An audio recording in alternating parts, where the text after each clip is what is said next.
नमस्कार दोस्तों, ये भगवान शिव का सबसे पवित्र महीना सावन है, जिसकी शुरुआत 9 जुलाई से हो चुकी है, जो कि अगले महीने यानी कि अगस्त की 9 तारीख तक रहेगा। इस महीने के दौरान सड़कों पर हर तरफ बम बम भोले हर हर महादेव की गूंज सुनाई देती है। लाखों श्रद्धालु हाथ में कावड़ लेकर भगवान शिव पर जल चढ़ाने के लिए यात्रा करते हैं। इन सभी श्रद्धालुओं को जो कि हाथ में कावड़ लेकर यात्रा करते हैं, जो कि हमें सड़कों पर दिखाई देते हैं भगवान भोले के नारे लगाते हुए, इन्हें कावड़िए भी कहा जाता है।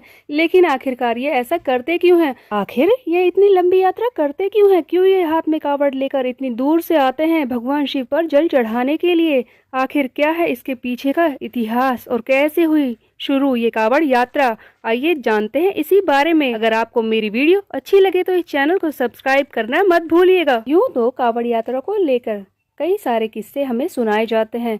कावड़ यात्रा को लेकर देश के अलग अलग हिस्सों में कई सारी कहानियां भी प्रचलित हैं। आज हम उन्हीं सभी कहानियों में से आपको कुछ महत्वपूर्ण बातें बताएंगे और सिर्फ उन्हीं कहानियों के बारे में आपको समझाएंगे जिनसे कि इस कावड़ यात्रा की शुरुआत हुई थी। सबसे पहली कथा के अनुसार भगवान परशुराम, जो कि भगवान शिव के बहुत ही बड़े भक्त थे, उन्होंने गढ़मुक्तेश्वर से जल लाकर भगवान शिव के शिवलिंग पर चढ़ाया था। वह यह जल कावड़ के अंदर ही लेकर आए थे, इसीलिए उन्हें पहला कावड़िया भी कहा जाता है और इसे ही पहली कावड़ यात्रा माना जाता है। उन्होंने गढ़मुक्तेश्वर यानी कि आज का ब्रिज घाट से जल लाकर भगवान के पूरा महादेव शिवलिंग पर जल चढ़ाया था और इसे ही पहली कावड़ यात्रा के रूप में देखा जाता है। हालांकि यह भी एक कथा ही है। इसके बाद दूसरी कथा भगवान श्री राम से जुड़ी हुई है। ऐसी मान्यता है कि भगवान श्री राम ने त्रेता युग में आज के बिहार में स्थित सुल्तानगंज से कावड़ में गंगा जल लाकर देवघर के शिवलिंग पर जल चढ़ाया था। भगवान श्री राम की इस यात्रा को कावड़ से ही जोड़कर देखा जाता है। इनके अलावा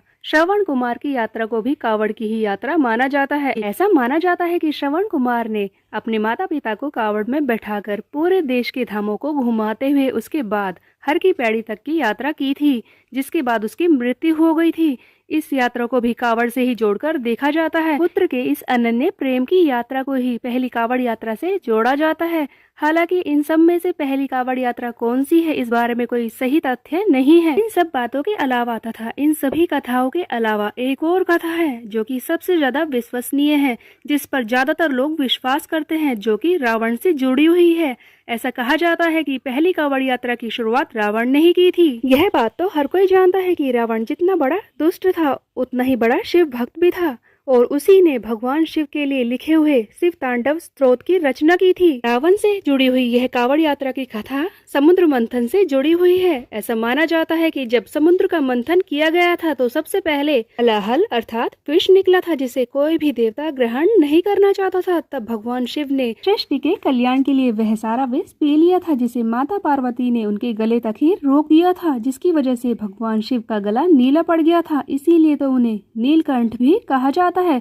परंतु इसी विष के नकारात्मक प्रभावों के कारण भगवान शिव को जलन महसूस होने लगी थी। उस विष के प्रभावों को दूर करने के लिए देवताओं ने कई बार उनका जलाभिषेक किया, लेकिन विष के प्रभाव को दूर न कर पाए। तब रावण ने गंगा जल लाने के लिए यात्रा की और कावड़ में जल भरकर पूरा महादेव में स्थित शिवलिंग पर जल चढ़ाया, जिससे कि भगवान शिव के गले की यह जलन दूर हुई और उसी को पहली कावड़ यात्रा के रूप में देखा जाता है। और तभी से कावड़ यात्रा की शुरुआत हुई। तब से ही लाखों कावड़िए आते हैं। हर साल लाखों कावड़िए गंगा जल भरकर कावड़ में ले जाते हैं और शिवलिंग का अभिषेक करते हैं।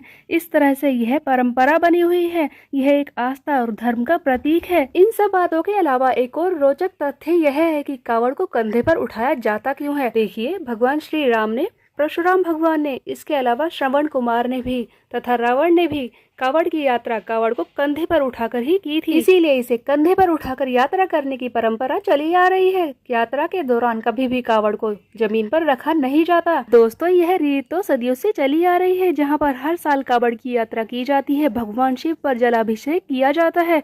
हालांकि हर कोई भक्त अपने अपने हिसाब से कावड़ की यात्रा करता है, परंतु उन सब का भाव यही है कि वह भगवान शिव की भक्ति में डूब जाए। तो दोस्तों, हर हर महादेव और बम बम भोले बोलकर आज हम इस वीडियो को यहीं पर समाप्त करते हैं। आपको यह जानकारी पाकर कैसा लगा कमेंट में जरूर लिखकर बताएं और मेरी वीडियो को लाइक करें, चैनल को सब्सक्राइब करना मत भूलिएगा।